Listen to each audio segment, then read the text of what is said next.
bem com vocês? Hoje nós vamos conversar sobre diplomacia e vamos falar de organizações multilaterais. Aí eu trouxe aqui, ó, essas bandeiras, a bandeira da França, ó, bandeira da Inglaterra, bandeira de Portugal, para a gente trabalhar esses aspectos da diplomacia, né?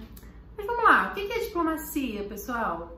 Às vezes a gente tem o costume de dizer até que algumas pessoas são diplomatas, né?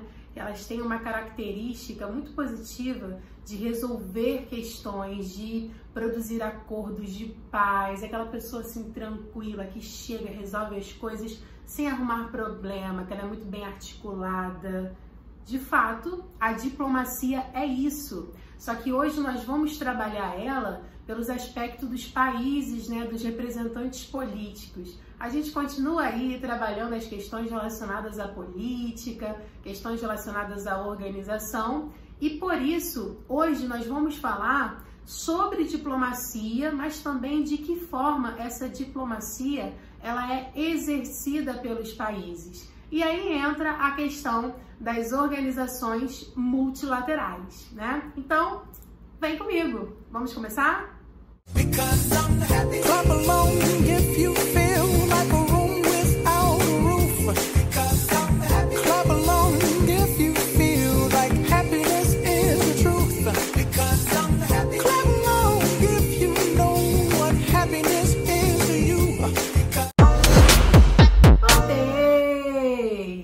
Vamos começar trabalhando aqui o que são organizações multilaterais. Nós já falamos anteriormente, né, o que é a diplomacia, e agora a gente vai falar de que forma essa diplomacia ela é exercida entre os países, tá bom? Primeira coisa, a organização multilateral, o próprio nome já diz, né, são organizações feitas por vários países, mas sempre com um objetivo em comum, tá? A gente pode citar como exemplo de uma organização multilateral a ONU, né? Vocês sabem que a Organização das Nações Unidas, ela é uma organização internacional muito importante. Ela tem ali o seu Conselho de Segurança, que é um dos eventos principais de toda a ONU. O Conselho de Segurança, para quem não sabe, é onde todas as questões são definidas entre os países que fazem parte. Ele é constituído por 15 países membros e a gente tem ali 5 países permanentes. Quem são eles? Estados Unidos, Reino Unido, Rússia, China e França, tá? São os 5 países que fazem parte do Conselho de Segurança da ONU de forma permanente. O Brasil já estudou várias tentativas e possibilidades de entrar nesse Conselho de Segurança, o que seria muito positivo, né? Afinal, ele ia ficar mais visto internacionalmente falando. E como os países estão sempre se articulando, estão sempre fazendo ali acordos, né? Tanto acordos políticos quanto econômicos, que pode aí, quem sabe, beneficiar o nosso país, reduzir uma taxa alfandegária, né? Ajudar aí em algum empréstimo, em alguma diminuição de dívidas, né? Várias articulações políticas e sociais podem ocorrer. E essas organizações, esses acordos que são produzidos, que são construídos entre os países, é muito interessante porque, por exemplo, em um episódio de coronavírus, né, dessa pandemia que a gente está vivendo, é muito bom que os países sejam amigos, que os países estejam sempre ali articulados entre si, porque nessa hora, né, pessoal, uma mão lava a outra. E por falar nisso, vocês estão lavando as mãos, estão passando álcool em gel. Não esqueçam, tá, dos cuidados que nós devemos ter, além de ficar em quarentena, quem puder ficar, né? Bom, mas voltando aqui para nossa matéria, a ONU, ela teve como predecessora a Liga das Nações, né? A Liga das Nações, ela foi construída após a Primeira Guerra Mundial, mas aí os países foram percebendo que o principal objetivo dela, que era manter a ordem, a paz no mundo, não foi muito bem atendido, né? Não foi muito bem alcançado, até porque logo depois estourou a Segunda Guerra Mundial, e após essa Segunda Guerra Mundial que a ONU surge, né? Ela toma aí praticamente o lugar da Liga das Nações e os países começam a se articular de uma forma muito mais efetiva para poder construir acordos de paz, para poder trabalhar os aspectos humanos, os aspectos da dignidade humana, e aí que surge, né, essa questão dos direitos humanos, e a ONU ela vai se estabelecendo como um órgão internacional, né, como um órgão que busca ali fazer esse controle relacionado à segurança dos países, à segurança das pessoas. E a ONU ela pode até gerar algumas medidas de punição para os países que fazem parte dela, ou seja, punição porque se algum país maltratar algum determinado grupo de pessoas, exterminar, cometer algum tipo de genocídio, fazer alguma coisa que infrinja a vida humana, a ONU ela pode intervir. Isso acontece muito em episódios de guerras, tá? Mas a gente sabe que existem muitas críticas relacionadas à ONU, principalmente quando falam que a ONU, ela meio que puxa sardinha, sabe? Os países que fazem parte do Conselho de Segurança, né? Como são esses países que tomam todas as decisões sobre a ONU, na hora que tem algum conflito que a ONU precisa resolver, se esses países estiverem envolvidos, adivinha? Acaba sempre ficando de uma forma mais benéfica para quem faz parte, né, no caso desse Conselho de Segurança. A gente tem até aqui um livrinho interessante sobre esse assunto, falando aqui sobre a era Bush, né, sobre o conflito entre os Estados Unidos e o Iraque. E é um dos exemplos que a gente pode trabalhar aqui de como a ONU poderia intervir criando acordos de paz. Mas os Estados Unidos, que estava ali envolvida, era uma das partes envolvidas, né, foi ali para manter a paz, só que na verdade, né, a gente sabe que as opiniões se dividem sobre esse assunto e é difícil demais promover a paz, né, promovendo mais bombardeios e mais conflitos armados, né? Isso escapa um pouquinho do sentido da diplomacia.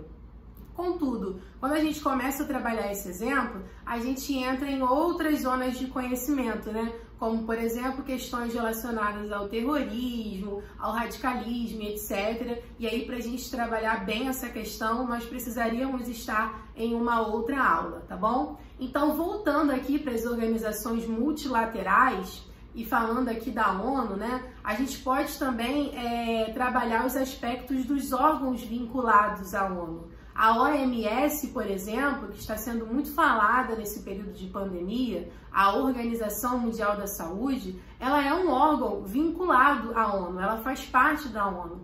A gente tem também aí a UNICEF, que vai trabalhar a questão das crianças, né? Temos também a Acnur, que vai trabalhar aí na proteção, na segurança, na ajuda, no apoio aos refugiados. E a ONU, ela tem assim um trabalho muito bonito com relação a isso, e ela já ajudou milhares e milhares de refugiados, né? Tanto a chegar no destino dos países, a conseguir entrar nesses países. A ONU vai lá, intervém, consegue esses espaços de solidariedade e também ajuda essas pessoas a reconstruírem as suas vidas, tanto no país de destino quanto no país de origem. Porque o refugiado, ele faz essa migração em busca de refúgio e proteção por algum motivo relacionado à guerra ou a desastres ambientais e climáticos, mas assim que esse conflito se resolve, assim que essa questão é resolvida, ele retorna para o seu país de origem.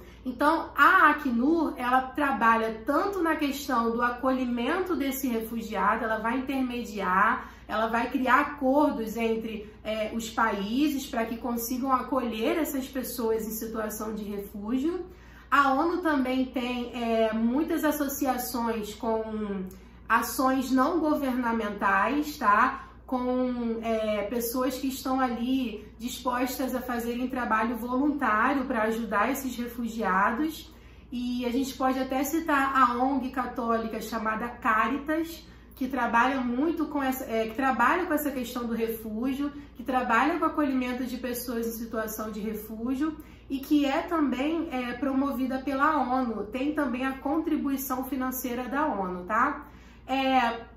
A ONU, ela também ajuda essas pessoas financeiramente. Todo refugiado que consegue ali fazer o seu cadastro pela Organização das Nações Unidas, ele consegue receber uma ajuda financeira durante um período, acredito que seja de 3 a 6 meses, e durante esse período essas pessoas conseguem comer alguma coisa, né, se articular de alguma forma até conseguir se estabelecer, conseguir um emprego, até o período certo de voltar para o seu país de origem, tá? Bom, outra organização multilateral que a gente poderia citar são os blocos econômicos, tá? Mas os blocos econômicos, eles são o quê? São conjuntos de países diversos que têm o mesmo objetivo, só que o próprio nome já diz, bloco econômico. Então, a pauta principal é a pauta econômica. E aí vai rolar, né, uma articulação entre esses países relacionadas à redução de impostos, de venda e compra,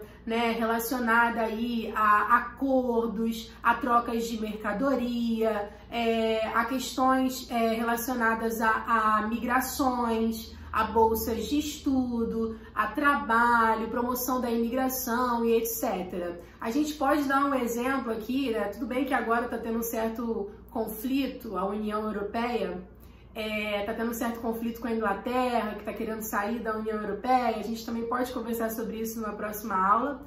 Mas a União Europeia, ela continua sendo um exemplo muito bem quisto de bloco econômico, um bloco que de fato deu certo.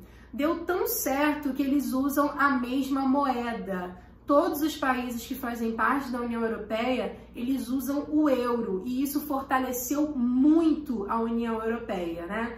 O Brasil, ele faz parte do Mercosul, que é um bloco econômico que tem ali algumas participações, né, bem evidentes, mas a gente percebe ele em coisas muito interessantes para a nossa vivência, como, por exemplo, o fato de nós brasileiros não precisarmos de passaporte para viajar entre os países que fazem parte do Mercosul com a gente. Outra questão também é a nossa entrada, sem precisar fazer ali grandes esforços com relação ao vestibular, em universidades públicas dos países que fazem parte também do Mercosul. E é claro que a gente também retribui essas medidas quando os argentinos vêm para cá, né, por exemplo, que é uma nação vizinha que está com a gente no Mercosul. É muito comum, inclusive, os brasileiros saírem daqui do Brasil para estudarem medicina na Argentina.